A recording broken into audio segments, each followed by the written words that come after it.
Welcome back to Three and Out, the Week 5 edition. If you're watching on our new YouTube channel, make sure you hit that subscribe button, hit the like button. Really helps us grow the channel. I'm Stucky, and joining me, as always, is Colin Wilson. This is a part of our weekly college football betting preview podcast episode, which will be out later tonight in full. We'll include our Three and Out segment, which we cover Friday Night Lights, our favorite underdog, and favorite bet. And then we'll have the rest of the card broken down, including, I don't know, probably hit on 15 to 20 games in total. That includes some of the marquee matchups highlighted by Georgia, Alabama. But Colin, let's jump right in to some Friday Night Lights. Let's start down south with Virginia Tech taking on Miami. As we're recording this, I think Miami's a 17.5-point favorite. Line was creeping up. Virginia Tech got hit, came back down. Line's been floating between 17 and 20. Under did take some money. I think it got above the key of 55 for a bit and has come down. We'll see if there's any weather impact, any field condition impact. But Virginia Tech has been extremely disappointing so far this season. Had as much returning production as any team in the country, but that doesn't always translate to results. Miami, meanwhile, has been an absolute wagon each and every week, covering darling. Cam Ward has been awesome. What is the path for Virginia Tech here? I mean, look, Miami's been elite in the trenches too. You'd expect that from a Cristobal offensive line. They might get their starting left tackle back as well. They even had some injuries there. Even on the defensive line, they could get Bain back here at defensive end. But even with some of the injuries, they're top 10 in stuff rate, rush success rate, sacks, tackles for loss on defense. The offense has been dynamite. The one weak area, which you see sometimes in an air raid, is in the red zone. Maybe that's part of the path for Virginia Tech. But Virginia Tech's offense, I mean, Drones has been inaccurate. The offensive line's been a struggle. They're dealing with some injuries there. They're outside the top 100 in sacks allowed and tackles for loss allowed. That doesn't bode well against Miami. It's hard for me to see how Virginia Tech wants to attack this because they're 95th in success rate.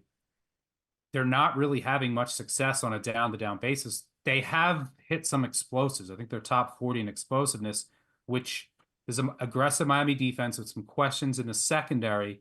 Can they hit some explosives, or do they want to just try to control the clock and shorten this game? Feed Tootin, who is dealing with an injury, and it's a short week after that game going on the road.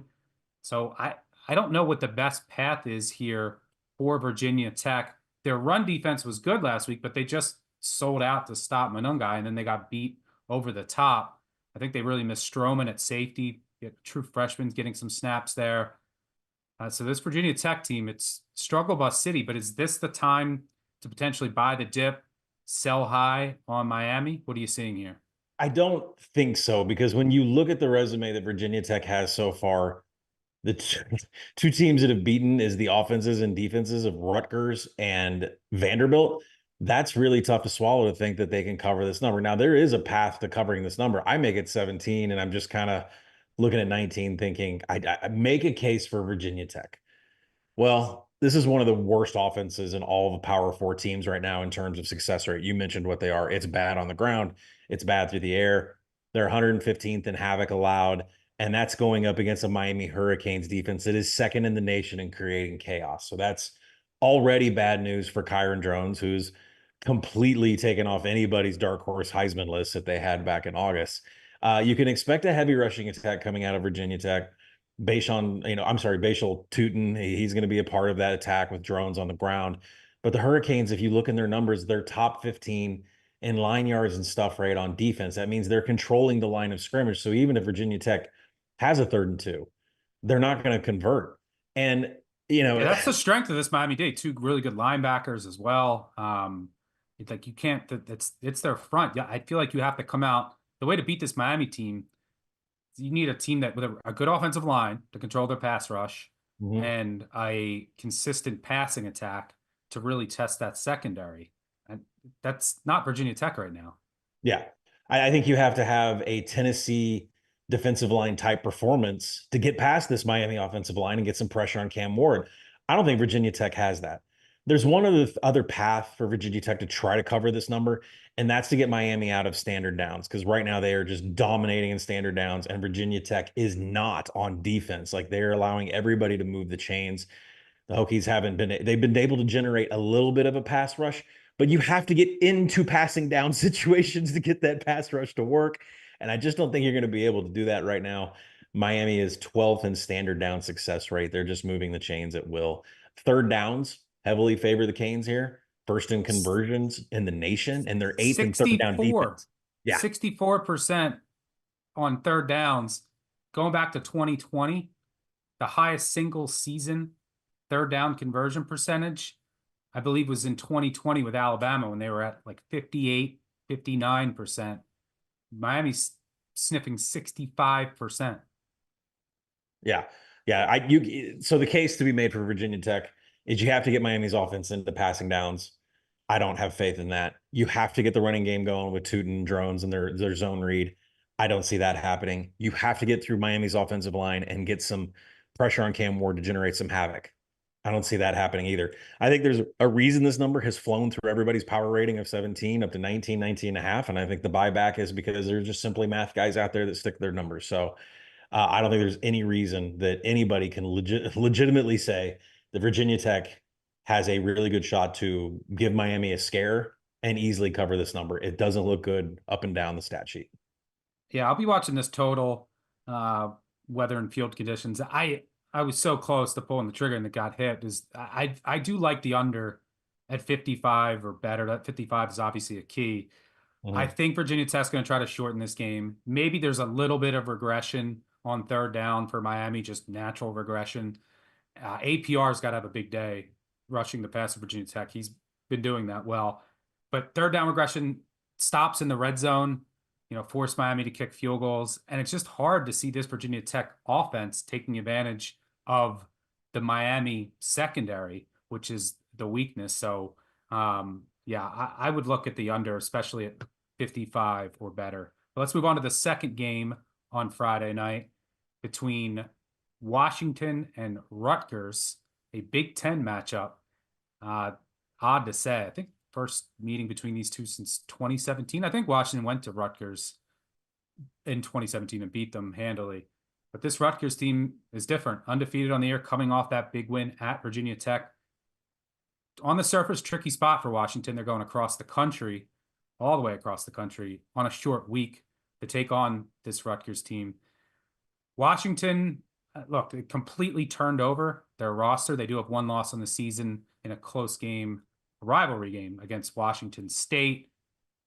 The glaring thing that sticks out to me on when I break these teams down is the Rutgers run defense has been a bit vulnerable.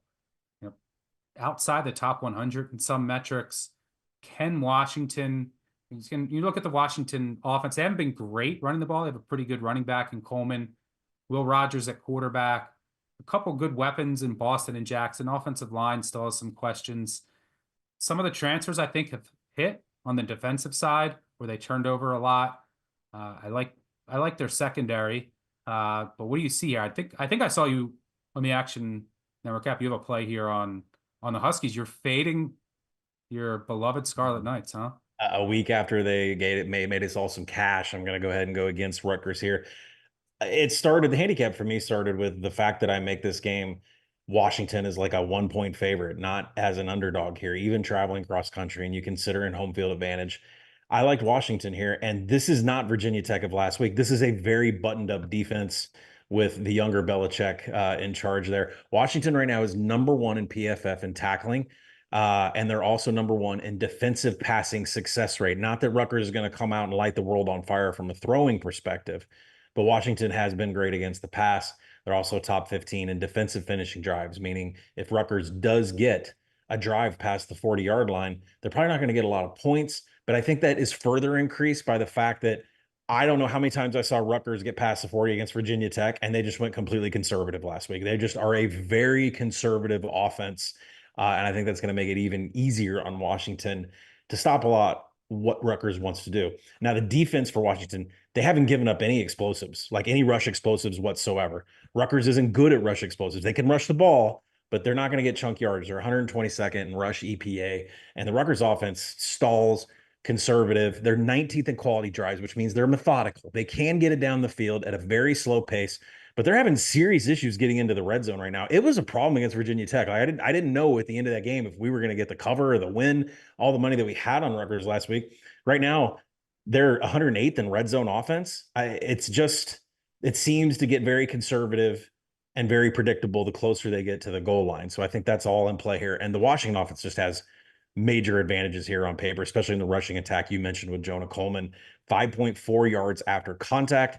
He has 4 TDs. The team itself is top 15 in rushing success rate and stuff rate, meaning they will control the line of scrimmage here. And Rutgers is outside the top 90 in line yards, which further proves the point that Washington will own the trench in this game. I power rate at Washington favored by 1. Give me the Huskies here on the road.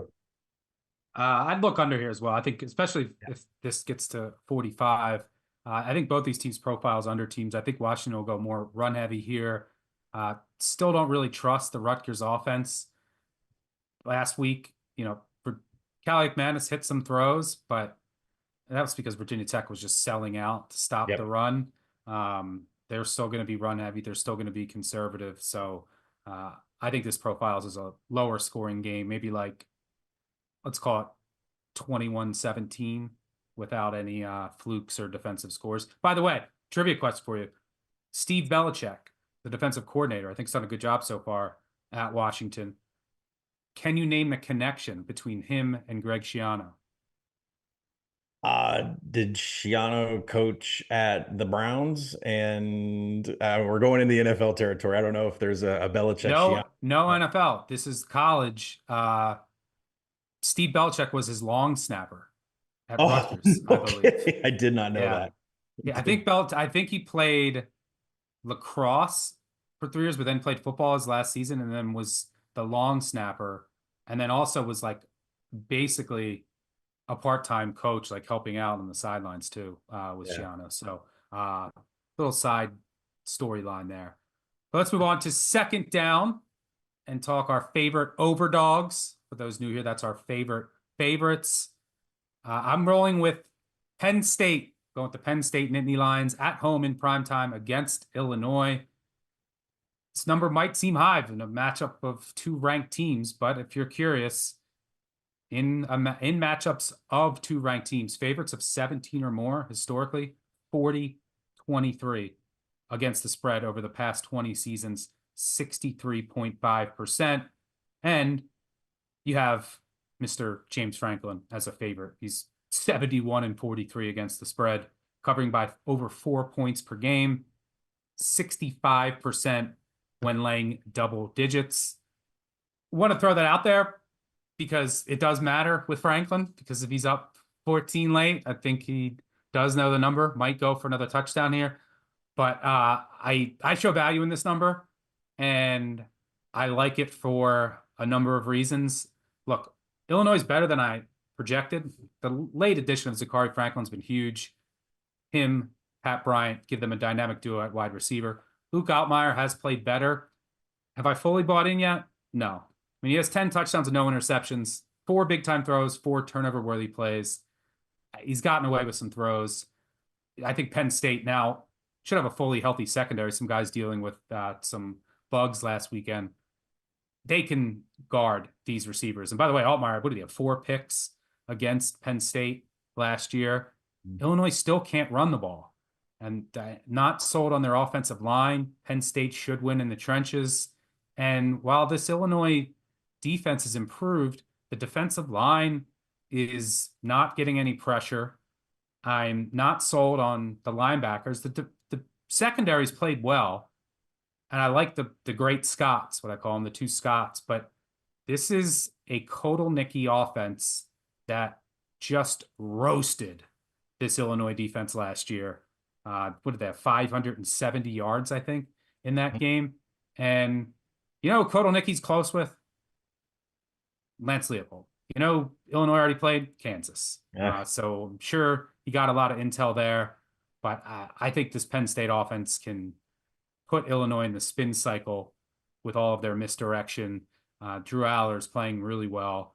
I think this sets up for a blowout of Illinois, who, yes, they have 2 wins over ranked teams, but they were outplayed by Illinois. That game flipped on a pick 6 by Daniels. And by the way, Kansas shouldn't have been ranked. Have you seen them since? That win has not aged well. And there was a pick 6 that flipped the game on its head.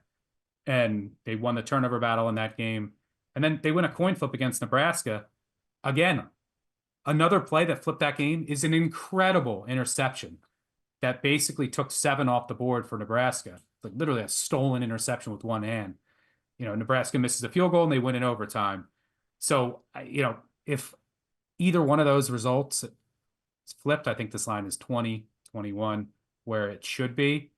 So I like Penn State to get it done here. Any thoughts? Yeah, you mean the Kansas team that had a 58% post-game win expectancy, but lost the game to Illinois. And I'm glad you called out Altmaier's numbers because you see that 10-0 T to INT. But if you go into the big time throws and turnover-worthy plays like you did, it's not that good. And when he's pressured, it gets worse. So if you could find a prop out there for AJ Harris at corner to pick off something that's coming to the outside to Brian or Franklin, I would actually place a bet on that. Love it. I make it 22, so I'm going to join you after the pod. I'm going to go with Iowa State as my overdog. They are hammering people, not named Iowa. That was a tough game. It was a good win. But Iowa State right now is in full gear. They're coming off a bye week. Then they posted a 50-burger against Arkansas State. And how much of that bye week was actually spent preparing for Houston instead of preparing for Arkansas State? I can't imagine they spent 2 weeks on the Red Wolves. So the weakness for Iowa State so far has been pass blocking.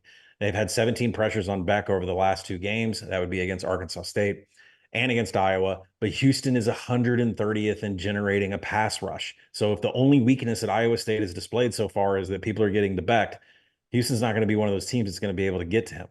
Now, the only avenue for success against Iowa State is on the ground. That's really where they've shown just a little bit of weakness on defense. When Houston, when Houston decides to pass and not be on the ground, they're going to go up against a secondary that's top 20 in the nation and creating contested catches. Nobody's getting a clean look against that Iowa State 3-3-5 in the secondary. Rashawn Sanford, he's already fumbled the ball twice for Houston. Stacey Sneed is their second leading running back. He averages just 2.1 yards after contact. These are just guys that don't have any juice. They don't have any elusiveness. And Houston's offense is 127th in finishing drives. So while I make this number 14, just about where it is in the market, I don't see a path for Houston to be able to get on the board here in 12 drives and only 12 drives where they've crossed the opponent's 40-yard line. The Cougars are averaging 2.8 points on 12 drives past the 40. It's just not going to get it done. You're not going to be able to hang out with a team and just put a 50-burger. Yes, a Sun Belt team, but still 50 points is a lot of points. And then finally, if you think Houston's going to score, they're 131st in red zone offense. There are some severe struggles with this Houston offense and their path. They're not going to be able to throw the ball in the air against Iowa State's secondary. So give me the Cyclones. A couple 14s out there. You got to buy the half point down, whatever. But overdog all the way for me for Iowa State. All right, good stuff there. Let's move on to third down, and it's our underdog moneyline parlay. It's our favorite 2 moneyline underdogs of the weekend. Off to a good start with these overall, and came so close last week. It was the story of my Saturday. ECU up 17-0, couldn't hold on, fumble late going in for the win, and then couldn't even get the cover because of a late broken run. But it was a good call by you. Who'd you have again? I forget. But you had Rutgers, of course. Yeah. So came close. Let's get there this weekend. I'm going to go with UAB, the Fighting Trent Dilfers against Navy. They're sitting at plus 3.5. First of all, I make this game closer to a coin flip.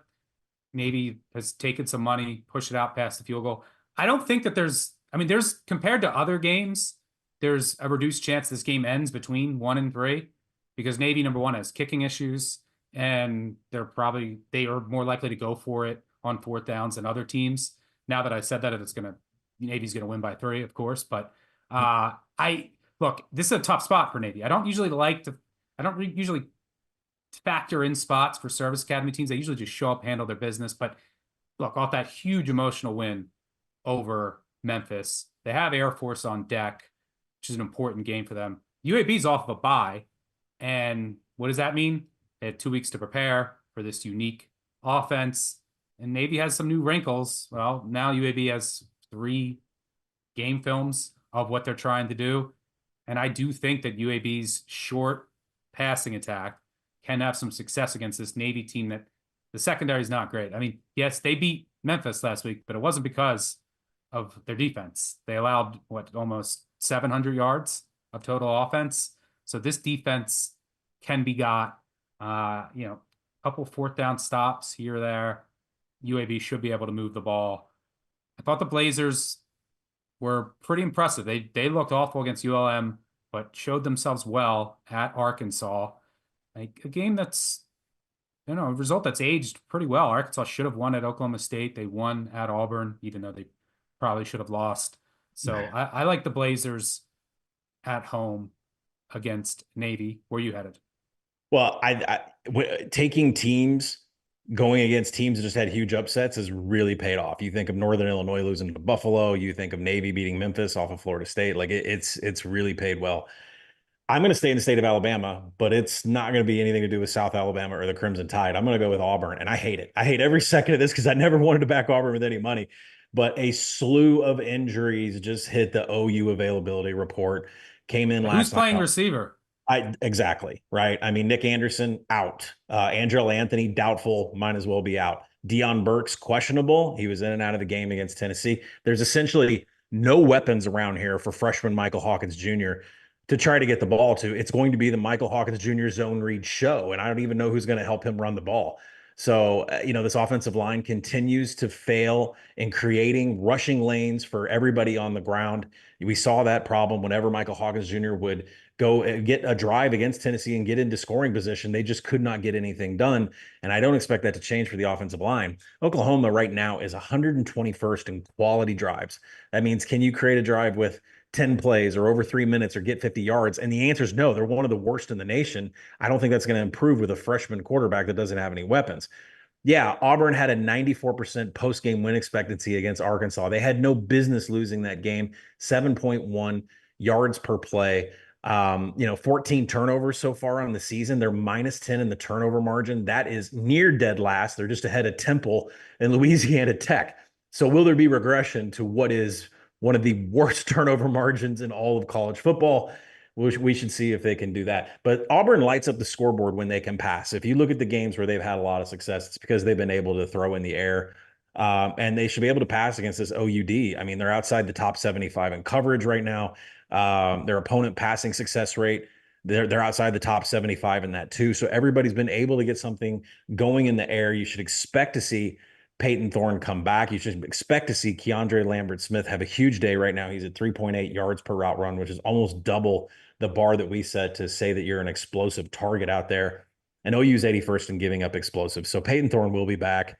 Enough of the predictions from the freshman quarterback. And look at Hank Brown's ADOT versus Peyton Thorne. Hank Brown 8.9, Peyton Thorne 13. So I mean, the deep passes are coming. I think the Auburn staff identifies that you can get into this OU secondary.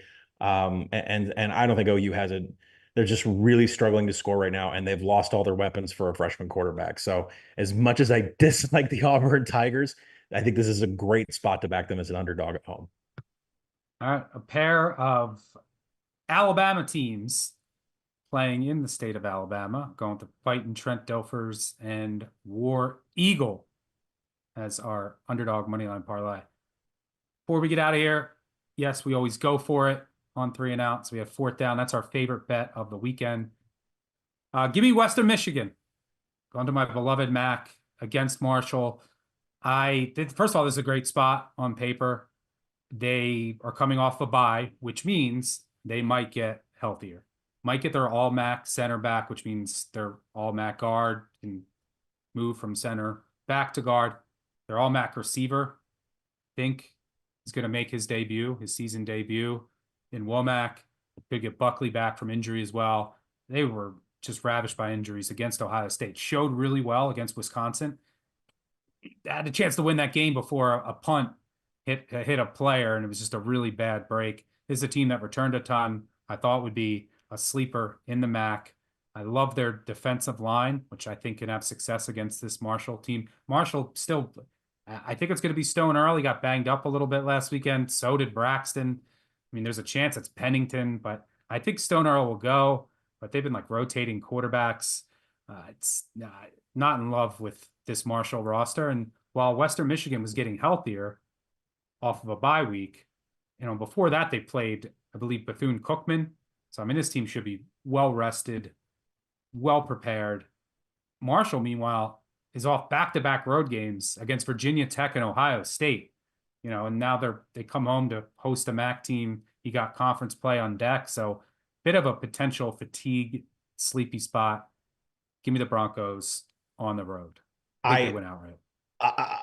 Not only do I love the play, why would Marshall even try to prepare for this game? After this game against Western Michigan, Marshall will play 3 conference games in a span of 12 days. It's insane. Yeah. Why would they prepare for this game? I'm going to go with my favorite. I'm going to join you after the pod on that too.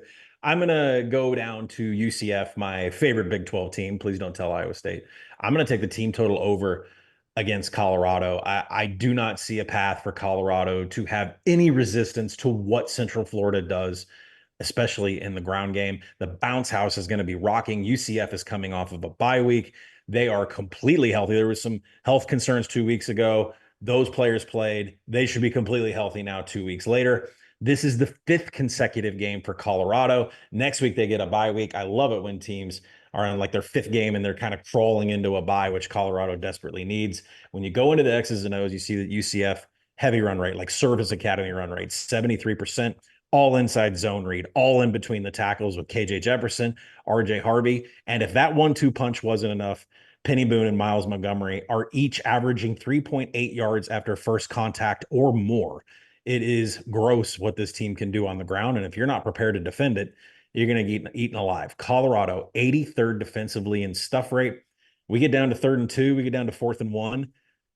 UCF's converting, right? I just don't even think it's going to be a question they're going to be able to get first downs. UCF is also 3rd nationally in creating quality drives. We talked about that stat.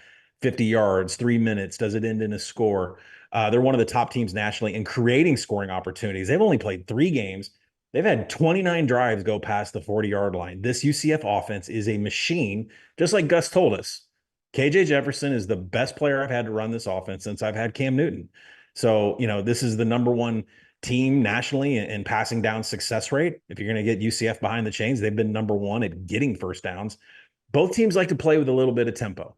I know that this handicap is all about how many points that UCF can score, but isn't it important if the other team gives you a whole bunch of possessions? Well, that's what Colorado's going to do. And Colorado's last 3 games, their possessions have been 15, 12, and 13. That's a lot of possessions in one game, and you can point to one stat why that is.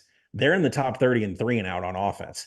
Colorado is a boomer bust offense. Either that drive ends with a score. Most of the time, it's ending very fast in a 3 and out. We could get an increase in possessions here. If you're telling me that you can give UCF about 15 offensive possessions in this game with the numbers that I'm seeing on the ground, team total over for me on Central Florida. The bounce house is going to be rocking for Deion Sanders. Yeah, it's a great spot for UCF. I like this look because I like UCF in this game. That's what I would play at 14 or better. But I am afraid of the back door. Like Colorado's been great. They'll just try to keep scoring. They've been great as an underdog. They'll have Chidor in there till the final second. So you saw this last year when they were a big dog and they were getting blown out, they would still cover. They'd have like 20 points in the final 8 minutes.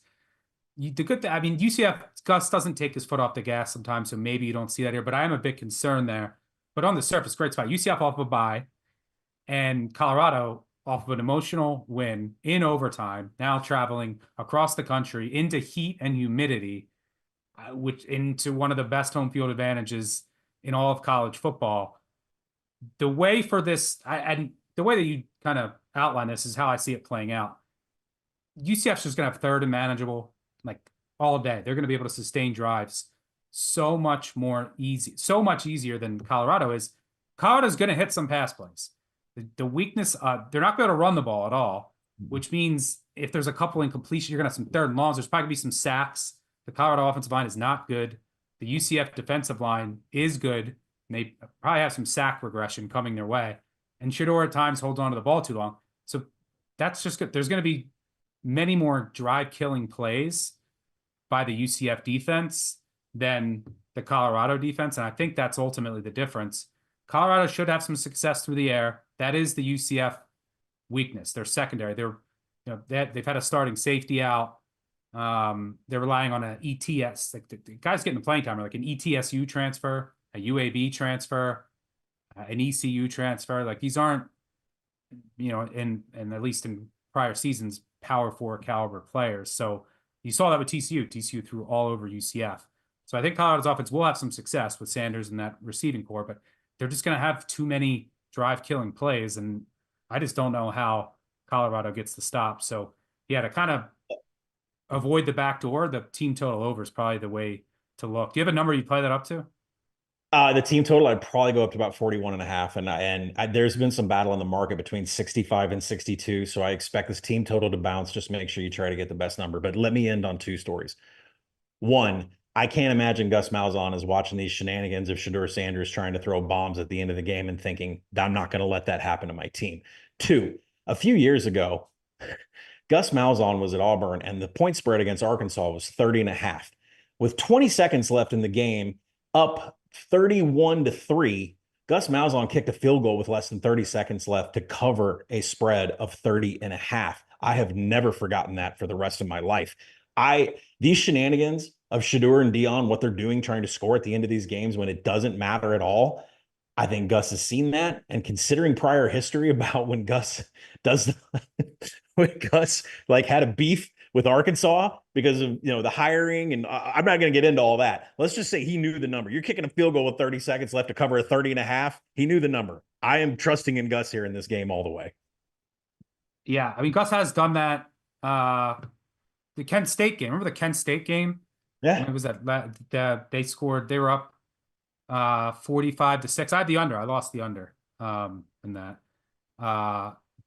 And UCF with a minute to go is running hurry up and scored in the final seconds to win 56-6 over Kent State. Yeah. So you've been warned. Everybody listening, you've been warned. And Western Michigan, anything above a field goal, I think is fine. All right, that'll do it for us. Thanks for tuning in to 3 and Out as part of the BBOC podcast. Make sure you check out the full episode out later tonight, wherever you listen to podcasts. Make sure you hit that subscribe button, the like button. Appreciate you tuning in. Good luck on all of your wagers this weekend. The college football slates are getting good. They're only going to get better.